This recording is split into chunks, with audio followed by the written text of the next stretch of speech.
खबर छपरा बिहार से, जहां विधानसभा के दूसरे चरण में छपरा जिला के 121 परसा विधानसभा का चुनाव होना है। अगले महीने की 3 तारीख को मतदान होगा। परसा में माना जा रहा है कि यहां मुख्य मुकाबला जदयू और राजद के बीच होना है, लेकिन लोजपा ने अपनी उपस्थिति से चुनाव को रोचक बना दिया है। लोजपा ने चुनाव मैदान में अपनी तरफ से भाजपा के नेता रहे राकेश सिंह को चुनाव मैदान में उतारा है। परसा विधानसभा से राजद ने जदयू से आए पूर्व विधायक छोटेलाल राय पर अपना उम्मीदवार बनाया है। दूसरी तरफ जदयू ने राजद छोड़कर जदयू में आए पूर्व मंत्री चंद्रिका राय को मैदान में उतारा है। परसा की स्थिति है कि यहां दोनों अभ्यर्थी पहले से एक दूसरे से सामने लड़ते रहे, लेकिन इस बार नया यह है कि दोनों ने अपना अपना दल अदला बदली कर ली है। वर्तमान स्थिति में परसा की लड़ाई में राजद जदयू के बीच अब लोजपा आ गया है। लोजपा अभ्यर्थी राकेश सिंह अपनी लगातार सक्रियता से लड़ाई को त्रिकोणीय बनाने के अपने अभियान में सफल दिख रहे। अभ्यर्थी राकेश सिंह कहते भी हैं कि लोगों का मिल रहा है जन समर्थन और स्नेह उनके विश्वास को मजबूत कर रहा है। परसा में परिवर्तन की हवा और इस परिवर्तन को वह अंजाम तक ले जाएंगे। लोगों से मिल रहा जन समर्थन और चिराग पासवान में लोगों का भरोसा से विश्वास है, जीत इस बार उन्हीं की होगी। नेशनल खबर 9 की टीम का अभ्यर्थी राकेश सिंह से मुलाकात होती है। टीम राकेश सिंह से मिलकर उनके जीत के दावे की संभावना को तलाशती है।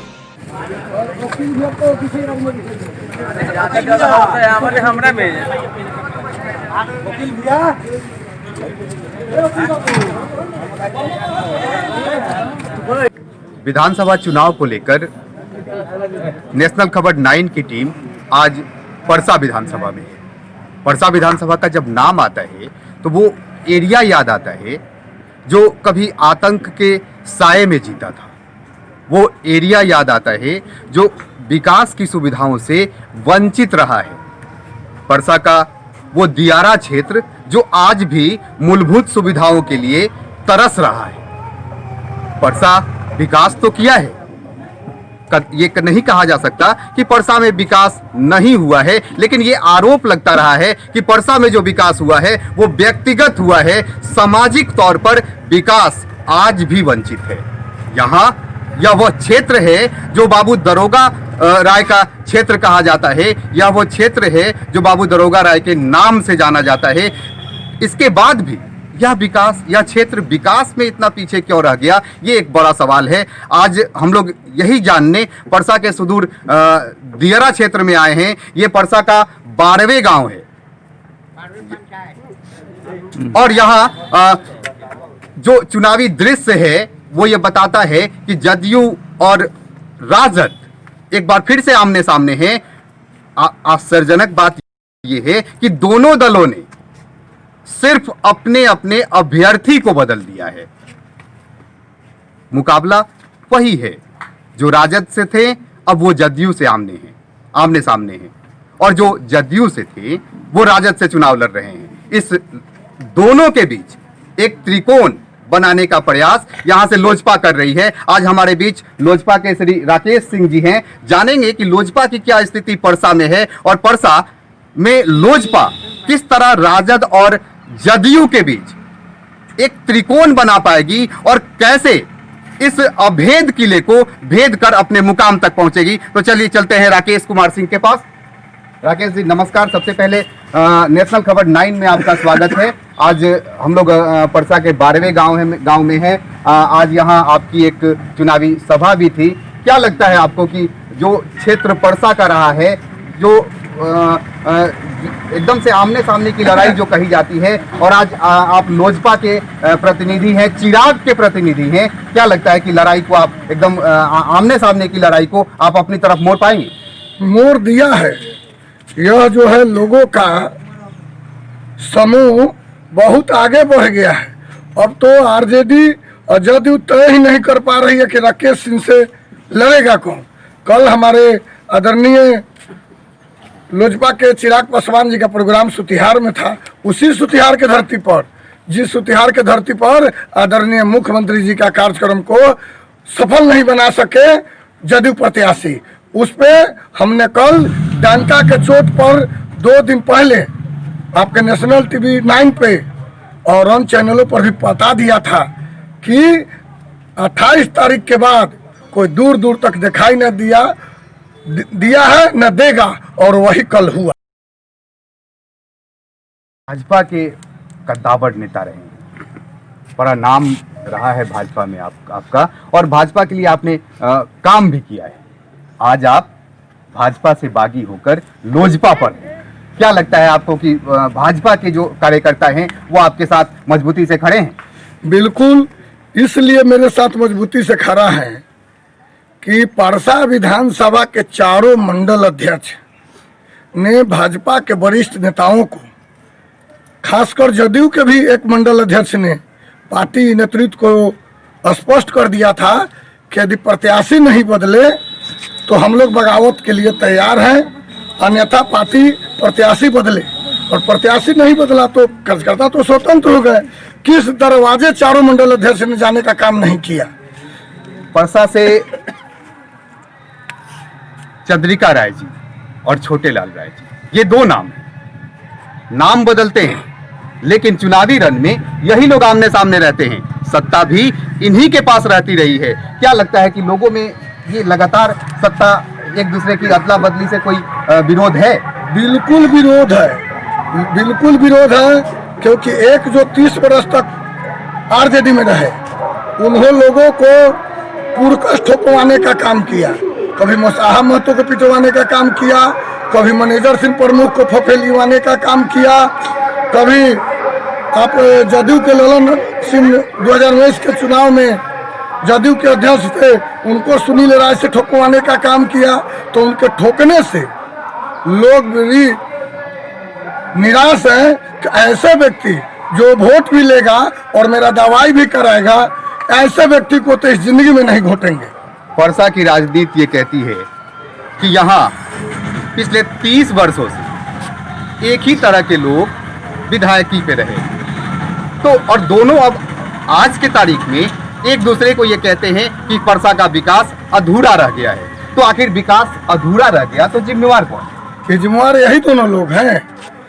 एक ने लोगों ने जागने के लिए वोट दिया था तो जाकर सो गए, पारिवारिक महत्वाकांक्षा में, सांसद बनने के चक्कर में परिवार को दांव पर लगा दिए।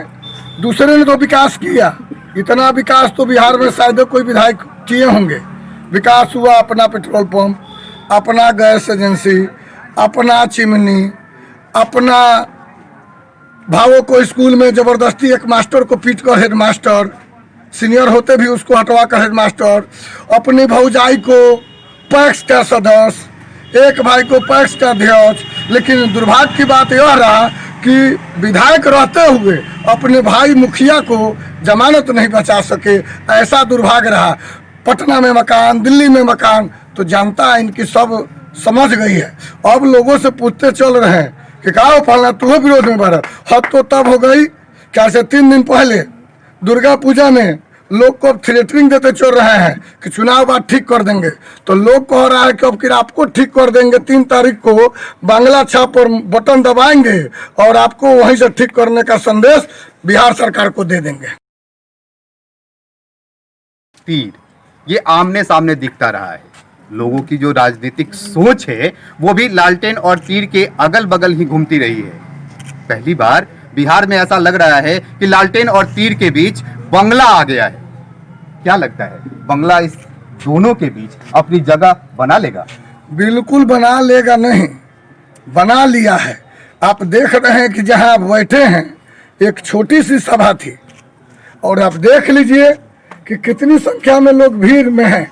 और मैं लोगों से आग्रह करूंगा कि यदि सही में आप हमारे साथ हैं तो जरा दोनों उंगली उठाकर TV9 के रिपोर्टर महोदय को, जो नेशनल TV9 के रिपोर्टर हैं, उनको अपनी शक्ति का एहसास कर दीजिए। दूसरे की चर्चा छोड़ दीजिए, ठीक, आपकी चर्चा पे आते हैं। जी, आपको क्या लगता है, आपके पास क्या विजन है कि लोग परसा के लोग आपको मतदान? हमको लोगों ने टेस्ट कर चुका है। ये जिस पंचायत में आप खड़ा हैं, अजी जो पूर्व विधायक हैं उनसे पूछ लीजिए कि उनके घर के बगल में ट्रांसफार्मर मैंने लगवाया। जिस गांव में बैठे हुए हैं यहाँ तो 2 ट्रांसफार्मर मैंने लगवाया। दलित का घर जल गया 3 नंबर वार्ड में, उसको 3 दिन खाना खिलवाने का, उसको कपड़ा उपलब्ध कराने का जो भी व्यवस्था हुआ हमने। आप समाज सेवी हैं, इतना दायित्व तो आपका बनता है, लेकिन एजेंडा क्या है? आप परसा के लिए क्या सोच रहे हैं? मेरा एजेंडा है, मेरा मुख्य 4 से 5 एजेंडा है। पहला एजेंडा टोपोलैंड की सबसे बड़ी समस्या है परसा में। लोग अपनी जमीन सरकार जबरदस्ती छीनने के फेर में लगी हुई है कि मैं जमीन बेचने नहीं दूंगा। वह मेरा प्रथम एजेंडा होगा कि विधानसभा के पटल पर जो विधायक रहे हैं 5 साल तक, एक दिन भूल से सदन पर में जाकर इस बात का जिक्र भी कर लिए होते तो जनता को बड़ी राहत महसूस होती, लेकिन वो तो यहाँ से जाने के बाद सो जाते हैं। दूसरा एजेंडा मेरा रहेगा कि डेरनी और दरियापुर में पहले 25 पंचायत था, अभी 22 पंचायत है। उसमें से 11 पंचायत के लोगों को बड़ी दूरी पर आकर ब्लॉक में भाग लेना पड़ता है। उसके लिए मैं डेरनी में प्रखंड कार्यालय का निर्माण कराऊंगा। तीसरा मेरा एजेंडा है शिक्षा। वह शिक्षा कि अभी शिक्षा जो है बड़े लोगों के बीच में ही है, क्योंकि जब से कोरोना हुआ है लोग नेट पर अपने बच्चों को पढ़वा रहे हैं प्राइवेट स्कूल से। सरकारी स्कूलों में इसकी व्यवस्था है नहीं, और जो गरीब लोग हैं इस शिक्षा से वंचित रह जा रहे हैं। हम ऐसी व्यवस्था करेंगे कि 7 महीना में जो भी शिक्षा का ह्रास हुआ है उसको दोबारा पटरी पर लाएं।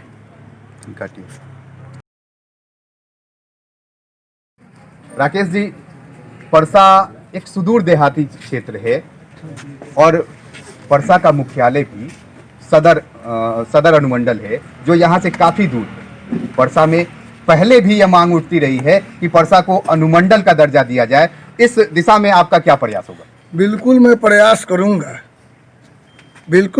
करूँगा कि परसा के जहाँ आप खड़ा हैं यहाँ से 1 किलोमीटर जब आगे बढ़ेंगे तो इन लोगों का कोई भी काम एक छोटा सा रिपीट कराने के लिए भी छपरा जाना पड़ता है।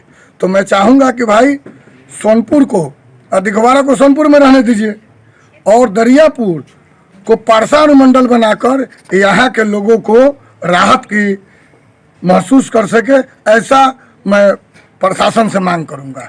परसा व्यवसाय है और खेती की स्थिति आपको पता है जी। पलायन एक बहुत बड़ी समस्या है। क्या करेंगे पलायन कम हो? पहले तो खेती के लिए जो यह हल्दिया चौड़ में सिंचाई की व्यवस्था है, जब तक पानी निकासी का सही व्यवस्था नहीं होगा तो मेरा प्रथम प्राथमिकता होगा कि सिंचाई की व्यवस्था और पानी समय पर आए और समय पर निकल जाए, ताकि यहाँ के किसानों को 2 फसल का लाभ मिल सके और नौजवानों को उनको शिक्षित करके उनको छोटे छोटे लघु उद्योग का निर्माण करा के उनको बाहर नहीं जाना पड़ सके, प्रवासी मजदूर नहीं हो सके। इसके लिए परसा विधानसभा में ही छोट उद्योग बनवाकर उनको वहीं पे काम लगाया जाएगा। परसा का काफी गांव गंडक नदी के किनारे, गंडक नदी हर 1-2 साल में उफनती रहती है और बाढ़ परसा का परमानेंट समस्या है।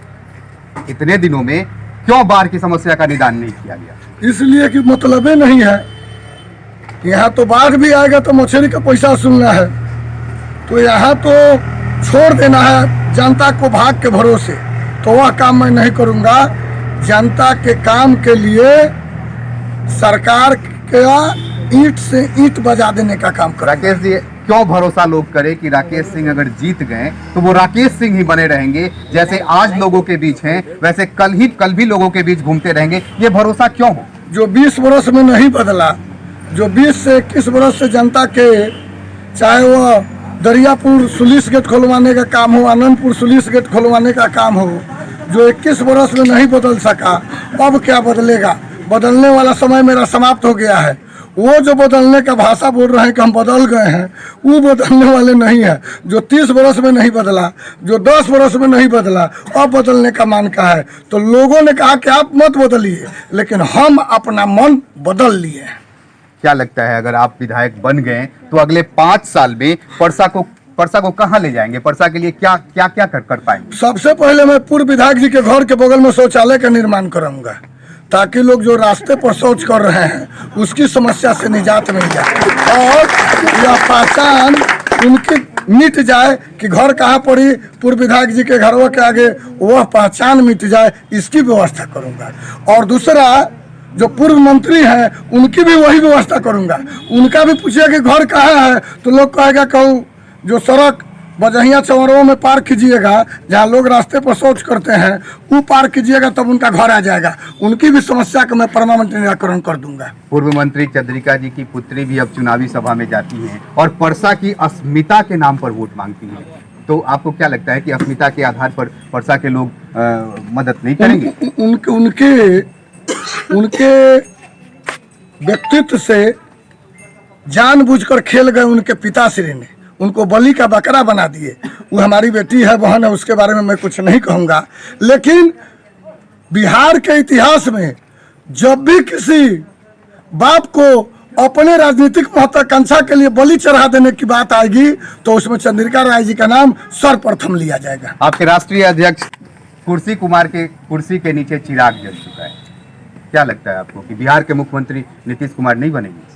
ना, मुख्यमंत्री जी तो आप देख रहे हैं उनके सभा में गए हैं, क्या क्या हो रहा है और वो किस प्रकार से परसे विधानसभा में आए थे। भीड़ नहीं देखने के कारण और इनकी क्षमता नहीं थी पूर्व मंत्री का, अभी तो गजब मंत्री हैं भाई। लोग हार जाए तो पूर्व विधायक हो जाता है, लोग हार जाए तो पूर्व सांसद हो जाता है। ये फिक्स डिपॉजिट के माल हैं, हार जाएंगे तब भी मंत्री, जीत जाएंगे तब भी मंत्री। गजब आदमी का काफिला 10 को भूकुआ रखे हैं, जैसे बाजा का नहीं देखते हैं भो भो करते रहता है, वैसा 10 को भूकुआ रखे हैं। हारियो जाएंगे तो मंत्री जी, जीतियो जाएंगे तो मंत्री जी। इन्हीं को प्रणाम है, इन्हीं को सलाम है। आपके पार्टी का एजेंडा है बिहार फर्स्ट, बिहारी फर्स्ट, आप लोगों को कितना समझा पाए? लोग समझ गया है, लोग को लग गया है कि प्रथम प्राथमिकता चिराग पासवान जी ने कहा है कि बिहार फर्स्ट, मेरे लिए बिहार से बढ़कर कुछ नहीं है और मेरा बिहारी फर्स्ट है। सिर्फ उसके गुणवत्ता को सिर्फ उभारना है, इसलिए हम लोगों ने स्लोगन दिया है कि बिहार फर्स्ट, बिहारी फर्स्ट। आज परसा में राकेश सिंह कहाँ नजर आते हैं? हर जगह नजर आते हैं, जहाँ आप है वहाँ तो कहने की बात नहीं है। जहाँ जहाँ मैं तो आग्रह करूँगा, आप TV 9 के रिपोर्टर हैं, कि चलिए, जहाँ चलिएगा। मैं लोग लेकर नहीं चलता हूँ, मैं एक गाड़ी से लेकर चल रहा हूँ। आप कह रहे हैं कि कोई लोग बच्ची को लेकर घूम रहा है, पत्नी को लेकर। ऐसा कौन सा कर्म कर दिए, ऐसा क्या 30 वर्ष में क्या बनाया आपने कि आज आपको पत्नी को और बेटी को भी मैदान में उतरना पड़ रहा है? दूसरे को लीजिएगा तो बेटा, दामाद, भतीजा, भाई, भतीजा, ऐसा स्थिति बना दिए। पूरे बिहार में इतना खानदान किसी का नहीं उल्टा होगा। और हमको तो मजा आया है कि 3 तारीख को जब बांग्ला छाप पर बटन दबेगा तो इन लोगों का बटन जो है पूरे परिवार का बिखर कर इधर उधर हो जाएगा। कितना आश्वस्त हैं कि परसा विधानसभा में परिवर्तन की लहर चलेगी और राकेश सिंह बंगला लेकर विधानसभा तक पहुंचेंगे? चलेगी नहीं, मैं आपको धन्यवाद देता हूं आपके चैनल को। चलेगी नहीं, चल दी है, लोग पीछे हो गए, अभी रुकने का नाम ले नहीं सकते हैं। बिल्कुल बाबा हरिहरनाथ का कृपा है। देखिए, हम बाबा हरिहरनाथ के नाम ले रहे हैं तो आपका सब कमरा सुरक्षित है, और उधर एक आदमी कहता है कि बाबा हरिहरनाथ के नाम लेके माला पहनाई, वो मंच टूट जा रहा है। मैंने बाबा हरिहरनाथ कह रहे हैं कि बेटा, इस बार तेरा कल्याण होने वाला नहीं है, मेरा नाम क्यों बदनाम कर रहे हो? हमारे बीच परसा विधानसभा से लोजपा के अभ्यर्थी राकेश सिंह जी थे। राकेश सिंह ये कहते हैं कि परसा में परिवर्तन की लहर बह चुकी है, इनके साथ लोगों का जन समर्थन जुड़ गया है और इस बार ये परसा के इतिहास को बदलेंगे, परसा के वो पुराने ट्रेडिशन को बदलेंगे जिसमें केवल विधायक बनते रहे हैं। अब यह राकेश सिंह का यह विश्वास कितना कामयाब होता है, परसा की जनता राकेश सिंह के साथ कितना जुड़ पाती है, ये 3 तारीख बताएगा और 10 तारीख बताएगा कि परसा विधानसभा अपने विधानसभा से किसको अपना सिरमौर चुनती है। मैं नेशनल खबर 9 के लिए पॉलिटिकल रिपोर्टर संजीव कुमार, मनोज कुमार सिंह के साथ।